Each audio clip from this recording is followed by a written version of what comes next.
Trading മീഡിയയുടെ weekly അനാലിസിസിലേക്ക് എല്ലാവർക്കും സ്വാഗതം. ആദ്യം ഗ്ലോബൽ മാർക്കറ്റ് നോക്കാം. ഗ്ലോബൽ മാർക്കറ്റ് US മാർക്കറ്റ് പോസിറ്റീവായിട്ട് ക്ലോസ് ചെയ്തിരിക്കുകയാണ് വെള്ളിയാഴ്ച. ഡൗ ജോൺസ് 868 പോയിന്റും S&P 84 പോയിന്റും നസ്ഡാക്ക് 365 പോയിന്റും പോസിറ്റീവായിട്ട് ക്ലോസ് ചെയ്തിട്ടുണ്ട്. യൂറോപ്യൻ മാർക്കറ്റ് പോസിറ്റീവായിട്ട് ക്ലോസ് ചെയ്തിട്ടുണ്ട്. ഗിഫ് നിഫ്റ്റി 280 പോയിന്റ് പോസിറ്റീവായിട്ട് ഏകദേശം 400 പോയിന്റ് വരയ്ക്കും ഗിഫ് നിഫ്റ്റി പോയിട്ടാണ് ഏകദേശം 300 പോയിന്റിന് തൊട്ട് താഴെ പോസിറ്റീവായിട്ട് ക്ലോസ് ചെയ്തിട്ടുള്ളത്.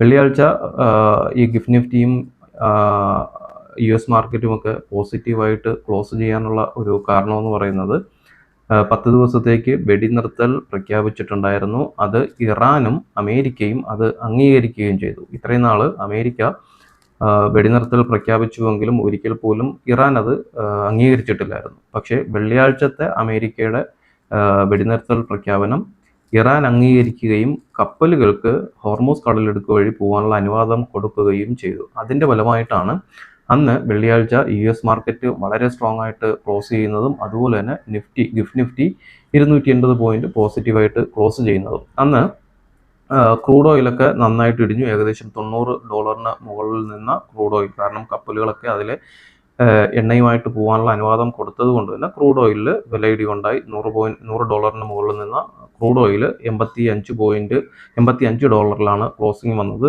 ബ്രന്റ് ക്രൂഡും $91 ക്ലോസിംഗ് വന്നിട്ടുണ്ടായിരുന്നു. ഗോൾഡ് $45 പോസിറ്റീവായിട്ടാണ്, കാരണം ക്രൂഡ് താഴോട്ട് വന്നപ്പോഴത്തേക്കും ഗോൾഡ് മുകളിലോട്ട് പോയി.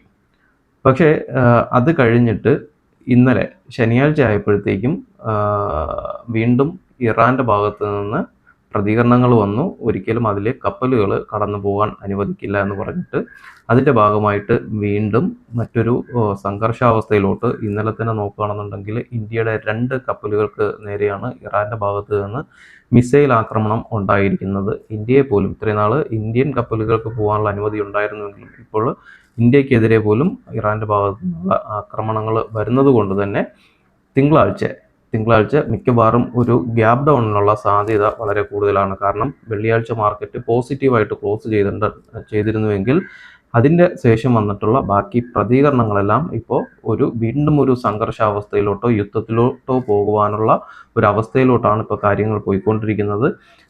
വെള്ളിയാഴ്ച രാത്രി CE ഹോൾഡ് ചെയ്തവരൊക്കെ വളരെ സന്തോഷത്തോടു കൂടിയാണ് ഉറങ്ങിയതെങ്കിൽ അടുത്ത 2 രാത്രികൾ അവർക്ക് വളരെ വിഷമത്തിൻ്റെതാണ്. കാരണം ഈ ഓവർനൈറ്റ് ഹോൾഡിംഗ് എന്ന് പറയുന്നത് എപ്പോഴും മനുഷ്യൻ്റെ ഉറക്കം കെടുത്തും. അതുകൊണ്ടാണ് നമ്മൾ ഓവർനൈറ്റ് ഹോൾഡ് ചെയ്യേണ്ടെന്ന് പറയുന്നത്.